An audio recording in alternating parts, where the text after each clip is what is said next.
이제 야베스의 기도, 오늘 네 번째 시간으로 오늘 마지막 말씀을 좀 드리고 그 역대상 4장 9절 10절에 나와 있는 야베스의 기도를 마무리를 하려고 합니다. 간단하게 지난 그 몇 주 동안의 이 야베스에 대한 그 야베스가 기도할 때 야베스의 상황을 잠깐 요약하면 한 가지 이야기로 여러분들에게 대변할 수 있을 것 같아요. 제가 지금 들려드리는 이야기를 한번 잘 들어보세요. 여러분, 이스라엘 백성들이 12지파인데 그 12지파 중에 레위 지파는 제사장 지파입니다. 그래서 이 레위 지파는 영적인 일을 감당하는 그 당시에 아주 거룩하고 경건한 그런 지파입니다. 그런데 그 지파의 어떤 한 사람이 장가를 들었는데 아마 자기 그 아내와의 관계로 만족하지 못했는지 아니면 아이를 낳지 못했는지 무슨 사연인지는 모르겠어요. 근데 어쨌든 이 사람이 첩을 얻었습니다. 첩이 뭔지 모르시는 분 계시죠? 청년들. 네. 첩이라고 있어요. 근데 첩을 얻었어요. 그런데 이 본부인을 두고 첩을 얻었는데 이 첩이 바람기가 있는 여자인 거예요. 그래서 어느 날 이 첩이 음행한 죄를 졌어요. 그래 이제 이 레위 사람이 얼마나 화가 나겠어요. 자기 첩이 음행을 저질렀으니까. 그래서 화를 냈더니 아니 못 살아. 그리고는 도망을 갔어요. 어디로 가냐면 친정으로 도망을 갔어요. 아니 하루가 지나고 이틀이 지나고 3일이 지나고 4일이 지나도 안 돌아오네. 그래 기다리다가 이 레위 사람이 자기 첩을 데리러 첩의 집에 간 거예요. 그러니까 좋게 말하면 처갓집에 간 거예요. 그래 이제 처갓집에 가서 대문을 두드렸더니 장인 어른이 쫓아 나오는데 이미 이 장인 어른은 자기 딸한테 자초지종을 다 들어가지고 사연을 다 알아요. 사위한테 얼마나 미안했겠어요. 그래서 아이고 어서 오시게 우리 사위 아유 잘 왔다고. 그래가지고 이제 그 집안에 있는 하인들한테 먹을 것을 준비하게 하고 아주 잔치를 벌였어요. 그래가지고 사위가 온 그날 밤에 코가 삐뚤어지게 먹었어요.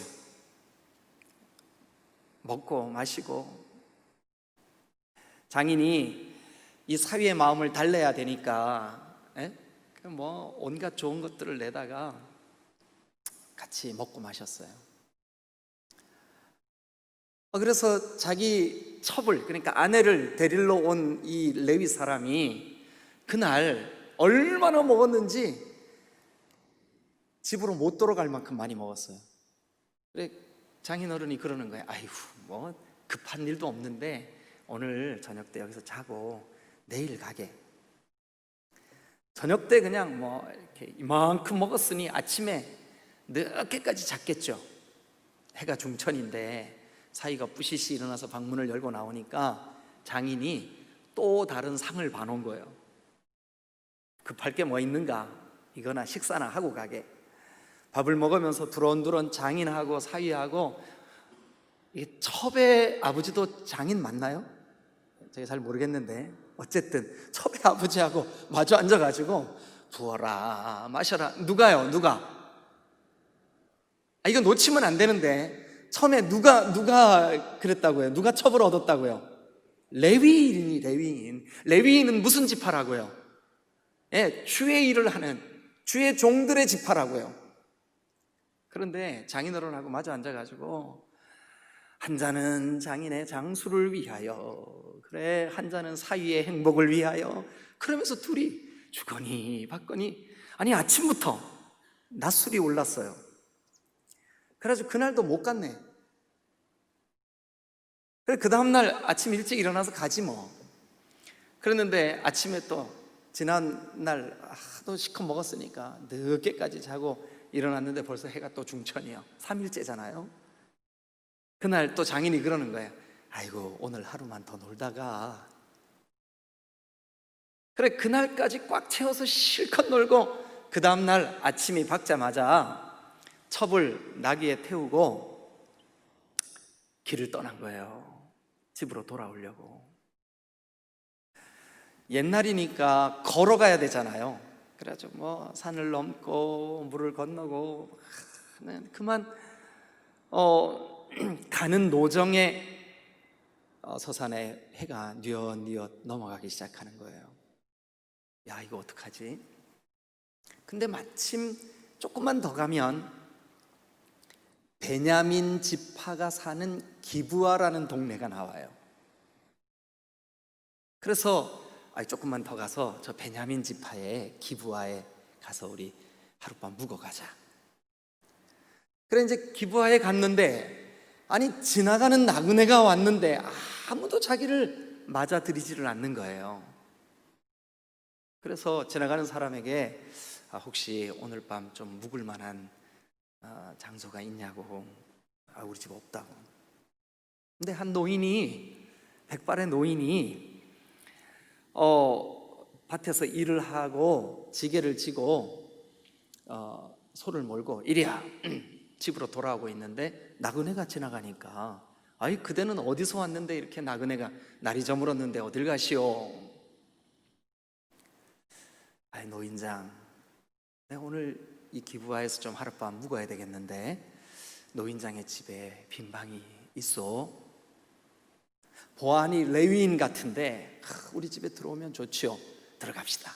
그래가지고 그 집을 데리고 들어갔는데 그 집에 손님이 온 거를 본 동네 불량배들이 친구들을 전부 다 데리고, 불량배들이 친구들을 데리고 일진들이 그 집을 에워싼 거예요. 그러면서 막 문을 발길로 차고 하면서 이 집에 손님 온 거 다 알아. 끌어내. 우리가 오늘 밤 좀 상관해야 되겠다. 분위기가 너무 험상궂은 거예요. 그래서 이 레위 사람이 그만 자기에게 호의를 베푸는 이 집이 어려움을 겪을까봐 얼른 자기 첩을 밖으로 등을 떠밀어 내보냈어요. 참, 이 사람도 참 이해가 안 되죠, 그죠? 그런데 그 동네 불량배들이요, 이게 참, 이게 미성년자들도 있고 한데 이게 참 이런 얘기를 해야 될지 모르겠는데 하여튼 그날 밤에 이 첩을 밤새 유린을 한 거예요. 그 날이 밝아오니까 이 불량배들이 그 노인네 집 대문 앞에 이 여자를 버려두고 가버렸어요. 그래, 이 레위 사람이 자기 첩이 대문 앞에 쓰러져 있으니까 얼른 밖으로 나와가지고 이봐, 얼른 집에 가야지 하고 흔들었는데 죽어 있는 거예요. 이 레위 사람이 얼마나 화가 났는지 집 안으로 쫓아 들어가가지고, 여러분 상상하지 말고 들으세요. 이게 별로 좋지 않은 스토리입니다. 낫을 들고 나와가지고 이 여자를 12토막을 냈어요. 그래서 이스라엘의 각 지파마다 택배로 하나씩 보낸 거예요. 그 시체, 어느 지파에는 팔 하나, 어느 지파에는 다리 하나, 이렇게. 제가 그런 게 아닙니다. 인상을 너무 막 이렇게 찡그리셔갖고 제가 민망해서 다음 얘기를 못 진행하겠어요.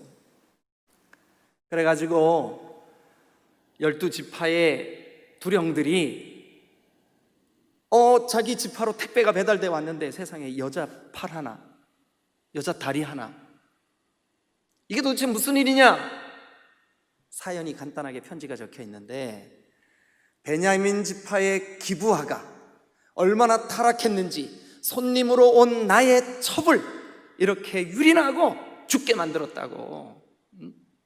이게 지금 우리가 하나님이 택한 하나님의 백성들인데 어떻게 이럴 수가 있냐고. 그래가지고 이 12지파들이, 그러니까 그 기브아에 있는 베냐민 지파를 제외하고 11지파죠 11지파가 이 악을 그냥 둘 수가 없다. 그래가지고 군사를 일으켰어요. 그래서 11지파와 베냐민 지파가 전쟁이 벌어졌어요. 그러니까 한 나라 안에 자기들끼리 전쟁이 벌어진 거예요. 그래서 그때 베냐민 지파의 남자들이 거의 죽습니다. 그 전쟁에. 야, 오늘날만 토막 살인 사건이 있는 줄 알았더니 성경에 한번 그런 스토리가 있나? 저희 목사님이 좀 지연해도 도가 심하네. 어떻게 저런 얘기가 성경에 있겠어? 사사기 한번 펴보세요. 사사기 19장. 사사기 19장 394페이지입니다. 내용만 간단하게 요점 정리를 하겠습니다. 19장 1절, 이스라엘의 왕이 없어요. 그래서 그때 각자 자기 소견대로 행하는 거예요. 자기 생각대로. 그런데 어떤 레위 사람이, 1절에 그렇게 돼 있죠. 어떤 레위 사람이 베들레헴에서 뭐를 맞았어요? 뭐를? 여러분들이 좀 같이 해줄, 쿵짝이 맞아야 이게 재미가 있죠. 뭐를 맞아드렸다고요? 첩을 맞아드렸어요. 첩. 근데 그 첩이 어떻게 했어요? 행음했어요. 행음. 음행한 짓을 했다고요. 그래서 그 행음한 그 첩에게 남편이 막 화를 내니까 남편을 피해서 도망을 갔어요. 그래가지고 어디로 갔냐면 베들레헴으로 갔어요. 베들레헴엔 뭐가 있었을까요? 이 첩에 친정이 있었던 거예요. 그래 친정집에 가가지고 넉 달이나 지났는데 안 돌아오는 거예요. 그래서 이제 이 남편이 여자를 찾으러 갔어요. 그래 베들레헴 자기 처갓집에 가서 그랬더니 장인어른이 4절 보세요. 그의 장인 곧 여자의 아버지가 그를 머물게 하매 그가 3일 동안 그와 함께 머물며 먹고 마시며 거기서 유숙하다가 부어라 마셔라는 안 나옵니다. 제가 거기다 살짝 집어넣은 거예요. 먹고 마시며 이렇게 나와. 먹고 마시며. 그래가지고 이제 넷째 날 그날도 또 붙잡아서 못 가고, 다섯째 날 8절에 보니까 아침 일찍 일어나 이제 그 첩을 데리고 이제 떠나는데 14절 모두 앞으로 나아가더니 베냐민에 속한 기브아에 가까이 이르러 해가 진지라. 기브아에 이르러 해가 졌어요. 그래가지고 16절에 보니까 저녁 때에 한 노인이 밭에서 일하다가 돌아오니, 아까 제가 소를 몰고 왔다 그랬는데 그건 성경에 안 나옵니다. 밭에서 일을 하고 돌아오는데 이 사람을 본 거예요. 그래가지고 이제 그 노인의 집에 들어갔어요. 그랬는데 22절 그들이 마음을 즐겁게 할 때 그 성읍의 일진들이 그 집을 애워싸고, 그렇게 돼 있죠? 아닌가? 네, 불량배들이. 네, 같은 말입니다. 뭘 그걸 또 따지시려고 그렇게. 그래서 그 집을 애워싸고 막 그냥 문을 두드리고 막 난리가 난 거예요. 그래가지고 어쩔 수 없이 이제 그 24절 보니까 보라 여기 내 처녀 딸과 이 사람의 첩이 있은즉 내가 그들을 끌어내리니 너희가 그들을 욕보이든지 너희 눈에 좋은 대로 행하라. 25절 무리가 그 불량배들이 듣지 아니하므로 그 사람이 자기 첩을 붙잡아서 그들에게 밖으로 끌어냈어요.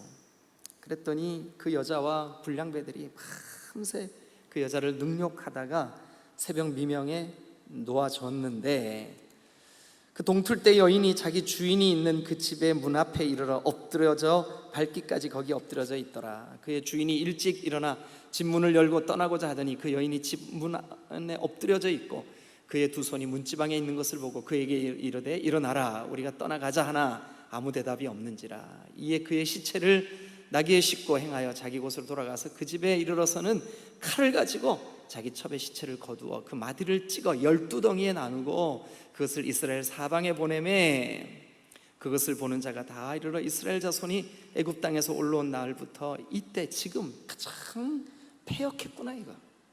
그래서 전쟁이 벌어진다고요. 20장 1절 이에 모든 이스라엘 자손이 단에서부터 부엘세바까지 길르앗 땅에서 나와서 그 회중이 일제히 미스바에서 여호와 앞에 모였으니, 그래서 칼을 빼는 보병이 2절 끝에 보니까 40만 명이 베냐민 지파, 그 불량배들의 지파와 전쟁을 벌이는 거예요. 그래서 이 베냐민 지파의 남자들이, 그래서 여러분 나중에 사무엘서에 가보면 사울이 그럽니다.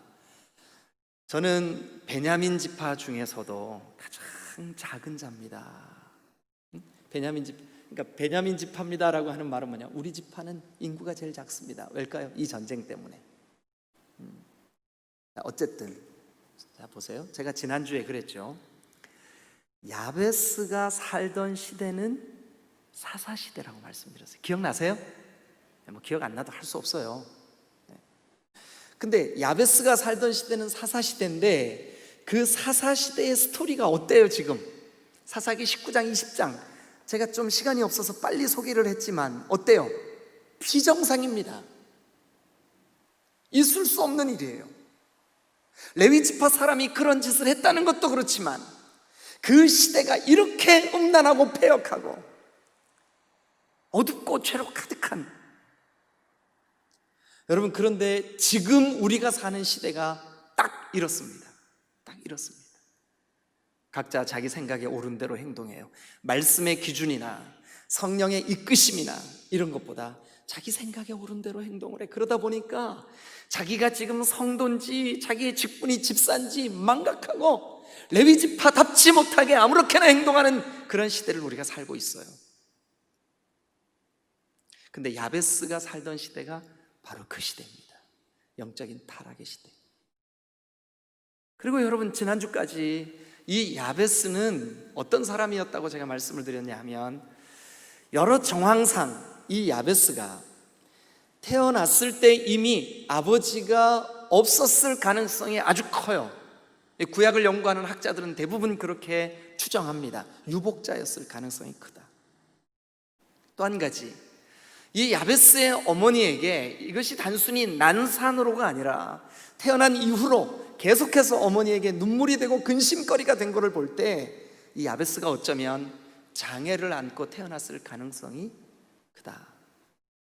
근데 분명한 것은 뭐냐 하면 야베스라고 이름을 붙이고 야베스 속에 야베스가 있었어요. 야베스의 이름의 뜻이 뭐라 그랬죠? 고통. 야베스라고 하는 이름을 가지고 살아가는 그 야베스 속에 고통이 있었다고요. 그런데 그가 하나님 앞에 부르짖어 기도합니다. 그런데 여러분 그 기도의 결과로 어떤 일이 벌어지냐 하면, 자 역대상 4장 10절 다 같이 펴세요. 제일 끝에 10절 마지막에 하나님이 그가 구하는 것을 뭐 하셨다? 허락하셨더라. 그러면 하나님이 야베스가 하는 기도를 응답하셨더라. 아니 그 어두운 시대에, 그 어두운 배경하에 그 아픔을 가지고 사는 이 야베스가 하나님 나에게서 야베스를 좀 없애주세요. 그런데 하나님이 응답하셨어요. 그리고 야베스가 변해서 어떻게 됐냐 하면 9절 4장 9절 야베스는 그의 형제보다 귀중한 자라. 어머니에게 짐이 되고 어머니에게 아픔이 되는, 아니 어머니에게 야베스가 되는, 고통이 되는 야베스가 되는 그 슬픔의 아들이 어떤 아들이 되느냐? 귀중한 자가 됩니다. 도대체 어떤 기도를 했길래 하나님이 그에게 그렇게 응답하셨을까요? 지난주까지 3가지 기도를 다 살폈고 오늘 마지막 한 가지 기도. 여러분 그동안 야베스가 했던 기도의 내용들 기억나시죠? 하나님 나에게 복을 주세요. 하나님 나의 이 지역을 좀 넓혀주세요. 하나님 주의 손으로 나를 좀 도와주세요. 주의 손으로 나를 좀 도와주세요. 시간이 없기 때문에 지나간 내용들은 여러분들이 다 기억하시고 계실 줄로 알고 오늘 마지막 4번째 기도, 자 한 번만 따라 하실까요? 나로, 한번 따라해 주세요. 나로 환난을 벗어나 내게 근심이 없게 하옵소서. 네, 오늘 이 4번째 기도, 이 기도의 내용을 우리가 좀 한번 깊이 생각해 보는 그런 시간을 가지려고 합니다. 하나님 나로 환난에서 벗어나 내게 근심이 없게 하옵소서. 이 짧은 한마디 기도, 하나님, 나로 환난을 벗어나 내게 근심이 없게 하옵소서. 이 짧은 기도. 자, 일단 이 기도를 우리가 한번 꼼꼼히 살펴보시자고요. 먼저 나로 환난을 벗어나게 해주세요 하는 걸 보니까 지금 야베스의 삶 속에는 뭐가 있다는 증거일까요? 환난이 있다는 증거야. 지금 내가 환난 속에 있습니다. 주님, 나 환난에서 좀 벗어나게 해주세요. 환난이 있으니까 그렇게 기도할 거 아니에요, 그죠? 예. 또 하나, 여기 보니까 내게 근심이 없게 하옵소서. 근심이 없게 하옵소서. 이 없게 하옵소서, 이거를 레빌티, 그렇게 발음해요. 레빌티, 없게 해주세요. 레빌티 오츠비, 이게 야베스예요. 야베스, 오츠비. 근데 이 오츠비, 야베스의 어원인데요, 이 오츠비라고 하는 단어는 고통이라는 뜻이에요. 우리 번역 성경에는 근심이 없게 하옵소서 그랬잖아요, 그죠? 근심으로 번역했잖아요. 근데 사실은 근심보다 그 말의 뉘앙스가 어떠냐 하면 고통입니다. 고통. 그러면 보세요. 하나님, 나를 이 환난에서 벗어나게 해주세요. 하나님, 내게서 이 근심이 없게 해주세요. 그러면 야베스 속에 지금 뭐가 있다는 뜻일까요? 환난이 있어요. 지금 환난이 있어. 예? 환난은 우리가 살아가는데 겪어야 되는 여러 가지 어려움들이에요.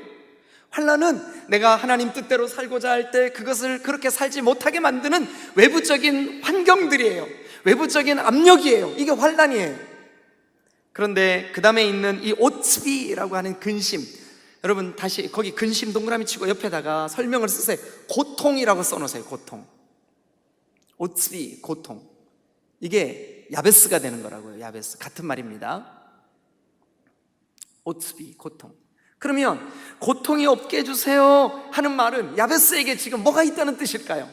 고통이 있다는 뜻이에요. 환난은 외부적인 압력이라면 고통은 내 안에 지금 내가 소유하고 있는, 그것이 장애든 그것이 유복자라고 하는 상처든 그것이 그 어떤 것이든 간에 자기가 지금 견뎌야 되는 고통이 있다는 뜻이에요. 그러면 여러분 보세요. 환난과 고통이 그에게 있다는 것은 외부적인 이 야베스에게 어려움을 주는 외부적인 환경도 지금 환난으로 작용하고 있고, 또 자기 속에 있는, 자기 몸에 장애가 있든 혹은 자기가 어머니에게 큰 아픔이 되어서 자기가 상처받은 자기 속에 이 심리적인 압박이 있든 어떤 것들이 있든 간에 고통이 자기 속에서 끊임없이 자기를 힘들게 하고 있다는 거예요. 그러면 여러분, 이 야베스가 가지고 있었던 환난과 고통을 야베스는 어떻게 대처했을까요? 여러분, 환난과 고통을 내 속에서 자꾸 숙성시키면, 뭐든지 숙성이 참 좋잖아요, 그죠? 된장도 숙성이 좋고, 요즘 우리 교회 김치가요 숙성이 잘 돼가지고 얼마나 맛있는지 몰라요.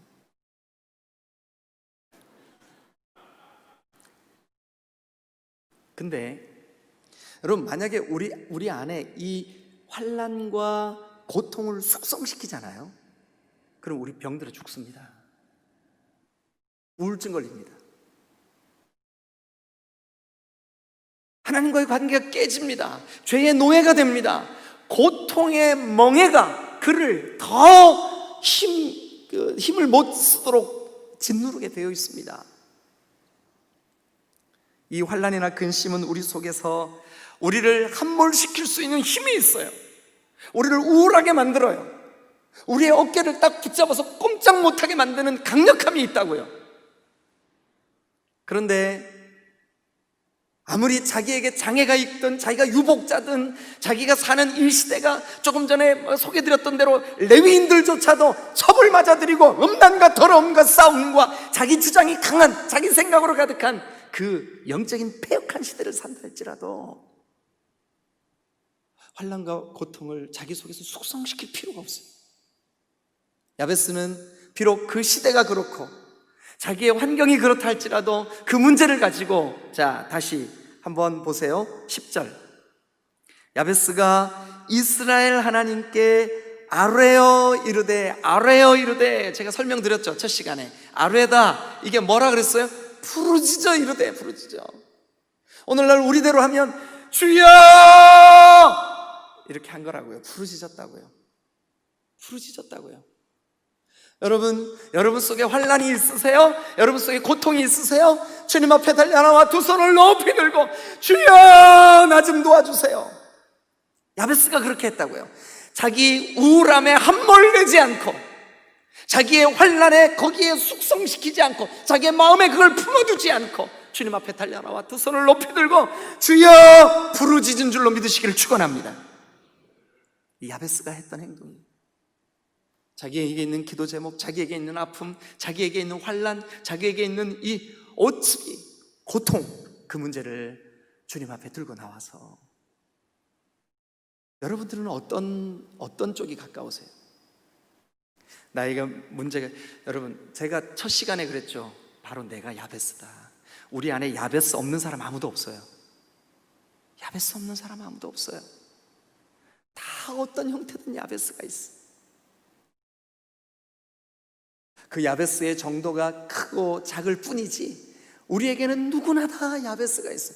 한 번만 따라해 주세요. 한 번만 꼭 좀 따라해 주세요. 네. 내가 야베스입니다. 우리 속에 환난이 있고 고통이 있어요. 모양은 다를 수 있어요. 근데 어떤 사람은 그것을 자꾸 자기 속에서 키워, 그걸 묵상해.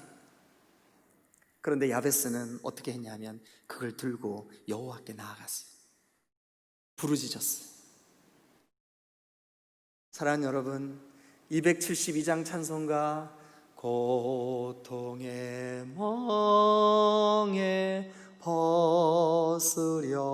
벗으려고, 그 다음에 뭐죠?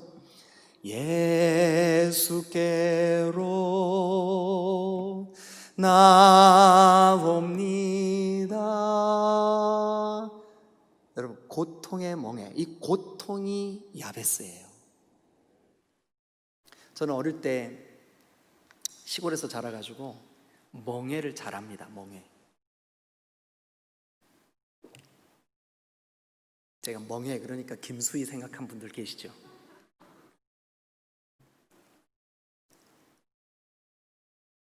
그런데 어릴 때 저희 집에도 소가 있었어요. 근데 이 소 눈망울이 너무 맑어. 이만해요, 소 눈이.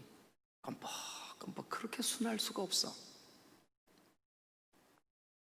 그런데 밭을 갈고 논을 갈 때가 되면 아버지가 그 소의 등에 멍에를 턱 지웁니다. 멍에가 이렇게 생겼어요, 나무가. 그래, 그 멍에를 어깨에 탁 매면 그 멍에에다가 끈을 연결해 가지고 뒤에 밭을 가는 쟁기도 그 멍에에다가 힘을 받아요. 이 소가 짐을 싣고 가는 마차를 끌게 되면 그 멍에에다가 이 힘을 실어요. 멍에. 벗고 싶어도 벗을 수가 없어요. 주인이 벗겨주기 전에는 도저히 벗을 수가 없어요. 근데 여러분, 우리 모두는 야베스는 태어날 때부터 그 이름부터 야베스였다면 오늘 우리에게는 죄의 멍에가 깊게 드리워져 있어. 우리 힘으로 도저히 벗어지지 않는 이 멍에가 우리 안에 있어요. 고통의 멍에 벗으려고 우리가 어디로 가야 될까요? 야베스는 하나님께 달려갔다면 우리는 예수 그리스도의 십자가 앞에 달려가야 될 줄로 믿습니다. 왜냐하면 십자가는 우리의 멍에를 거꾸러뜨리고 우리의 멍에를 부러뜨리며 우리의 멍에를 벗겨내는 그리스도 예수의 대신 희생당한 대속의 현장이기 때문에 그곳에 가면 주님이 우리의 멍에를 벗겨주시는 줄로 믿습니다. 여러분, 야베스가 자기의 야베스를 가지고 하나님 앞에 달려나가 부르짖어, 하나님 나를 환난에서 벗어나게 하시고 나에게서 이 야베스를 없애주세요 라고 기도했다면 오늘 우리는 십자가 밑에 달려나가 주 예수님, 내 속에 내가 어쩔 수 없는 이 죄악과 이 더러운 죄성을 주님 좀 어떻게 좀 해주세요. 멍해요, 멍해. 내가 벗어낼 수 없는 멍해.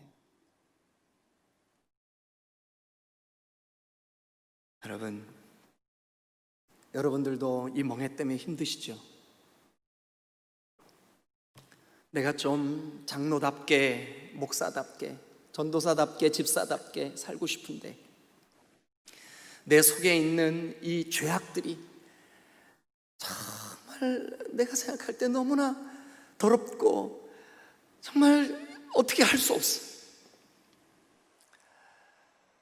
서울의 명성교회에 음악 목사님이셨고 지금은 이제 다른 곳에서 목회하시는 목사님 한 분이, 그분 이름이 갑자기 생각이 안 나네요. 목사님이면서 교회에서 이제 음악 목사님이신데 자기 고백적인 노래를 하나 지었어요. 내 안에 내가 너무 많아서 주님이 내 안에서 좀 쉬시고 싶은데 쉴 곳 없어. 내 안에 내가 어쩔 수 없는 슬픔이 가득해. 멍해같이 드리워져 있어. 내가 어떻게 움직일 수 없는. 야베스에게는 야베스라고 하는 이름 자체가 그를 옴착달싹하지 못하게 만드는 멍해와 같았어요. 운명이에요. 그래서 그 목사님이 그 노래를 만들어 가지고 자기가 그 노래를 발표했는데 세상에 이게 찬양으로 발표된 게 아니라 가요로 발표가 됐어요.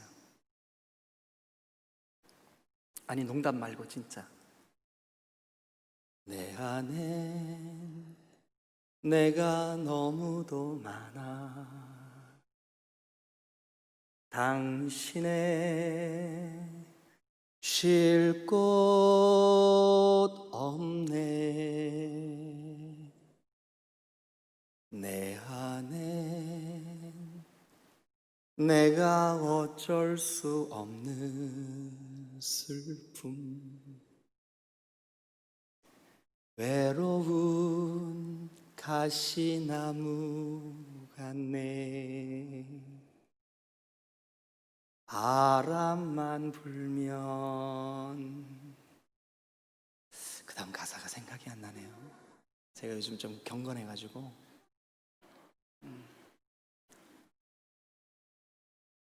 서로 부대끼며 울어대고.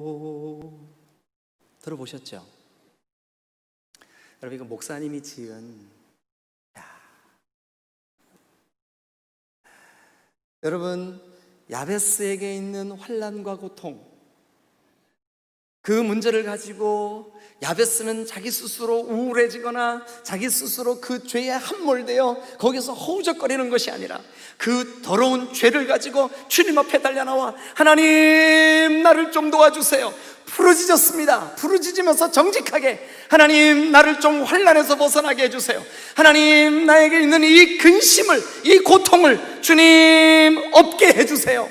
주님이 들어주신 줄로 믿습니다. 오늘 우리도 마찬가지입니다. 하나님 제가 죄의 멍에를 쥐고 있습니다. 내 힘으로 도저히 어떻게 할 수 없는 죄의 멍에가 나를 너무나 무겁게 합니다. 주여 나를 이 환난에서 벗어나게 하시고 이 고통을, 이 야베스를 나에게서 좀 없애주세요.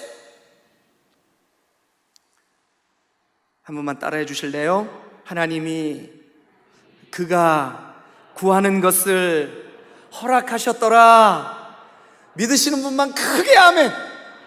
우와, 하나님이 들어주셨구나. 여러분 우리가 우리 스스로 죄와 싸울 힘이 부족할 때 주여 나 좀 도와주세요. 주여 나 좀 도와주세요.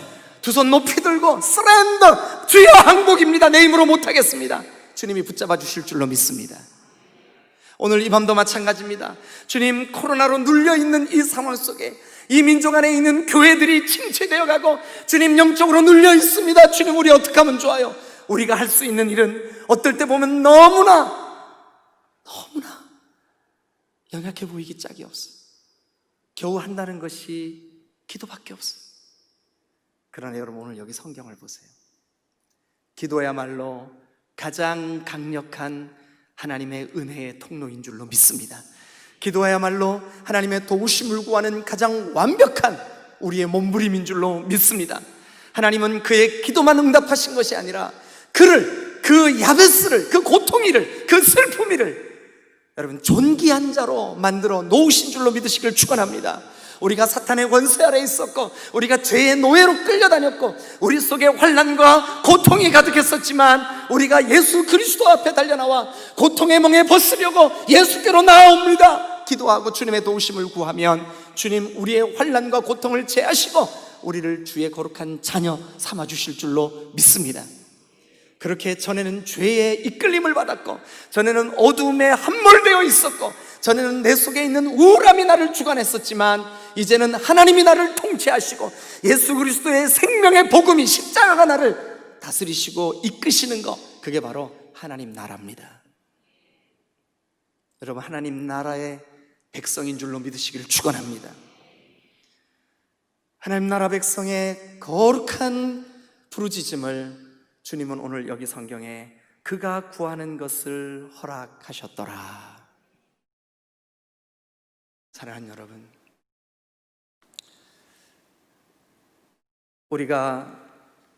우리도 야베스처럼 하나님 나를 이 환난에서 벗어나 내게 근심이 없게 하옵소서라고 기도해야 됩니다. 그렇게 기도할 때 하나님은 우리에게 사탄의 어두운 권세, 이 더럽고 추한 우리의 멍에 깨뜨리시고 부서뜨리시고 소멸시키시고 우리를 자유케 하실 줄로 믿습니다. 죄에서 자유를 얻게 하는 것은 예수님의 보배로운 피밖에 없는 줄로 믿습니다. 야베스는 하나님의 이름 의지하여 두 손을 들고 주님 앞에 달려나왔다면 우리는 예수 그리스도의 십자가 앞에 달려나가 주님, 십자가에서 나를 위하여 쏟으신 보배로운 피로 나를 좀 덮어주세요. 나를 좀 통치해 주세요. 예수님, 나의 왕 되어주세요. 주님 그리 해주실 줄로 믿습니다. 그리고 야베스인 우리 존귀한 자로 바꿔주실 줄로 믿습니다. 여러분, 사탄은 오늘도 우리를 정죄하며, 야, 네가 무슨 목사라고, 네가 무슨 집사라고, 네가 무슨 장로라고, 마음에 품는 생각은 매일마다 어둡고 부정적이고 죄의 멍에 하나 벗어버리지 못하고 그렇게 얽매이며 살아가면서 그래요. 사탄은 끊임없이 그렇게 정죄합니다. 아마 야베스도, 야, 야베스, 너의 운명을 한번 봐봐. 네가 사는 이 시대를 봐봐. 레위인들조차도 저렇게 타락해 있잖아. 아마 그럴 거예요. 그러나 그는 사탄의 속삭임에 개의치 않고 두 손을 높이 들고, 하나님, 나 좀 도와주세요. 이스라엘의 하나님 여호와 앞에 달려나가 부르짖었더니 그가 하나님으로부터 응답받은 줄로 믿습니다. 혹시 여러분 가운데 근심과 환난 때문에, 혹은 내가 뭐 때문에 그런지도 모르면서 예배가 깨지고 영적으로 여러분들이 바닥을 치고 있고 도무지 이 어둠의 터널을 벗어버리기 힘든, 아니 이 멍에를 꺾어내기가 너무너무 힘드신 분들은 오늘 예수 그리스도 앞에 달려 나오십시오. 그리고 그 주님이 지신 십자가를 바라보십시오. 그곳에서 내 죄 때문에 대신 희생하신 그리스도 예수의 십자가를 의지할 때 주님이 우리에게서 야베스를 없애주실 줄로 믿습니다. 저는 야베스의 기도 오늘 네 번째 시간을 마무리하면서 우리에게도 이 기도가 필요하다. 주여, 나에게 복을 주세요. 주여, 내가 전에는 겨우 나 자신만을 위하여 기도하였었는데 이제는 열방을 위하여 기도할 수 있는 기도의 지경을 좀 넓혀주세요. 전에는 내 혼자 잘 먹고 잘 살려고 몸부림쳤는데 이제는 지체들의 연약함을 위하여 부둥켜 안고 함께 기도하게 해 주옵소서. 내 지경을 좀 넓혀주세요. 사랑하는 여러분, 야베스가 하나님 앞에 부르짖어 기도했던 것처럼 주님, 나를 도우실 수 있는 유일한 분은 하나님밖에 없습니다. 주의 손으로 나를 도와주세요. 오늘 나눈 말씀, 주여, 나로 하여금 환난을 벗어나 내게 근심이 없게 하옵소서. 그가 기도한 대로 하나님은 들으셨고 야베스에게서 야베스를 제거하여 그가 그의 힘으로가 아니라 하나님의 도우심으로 승리하게 하신 줄로 믿으시기를 축원합니다. 오늘 밤 여러분들이 어떤 야베스를 안고 왔습니까? 오늘 그 야베스를 벗어버리고 그 멍에를 꺾어내고 그리고 집으로 돌아가실 수 있기를 주님의 이름으로 축원합니다.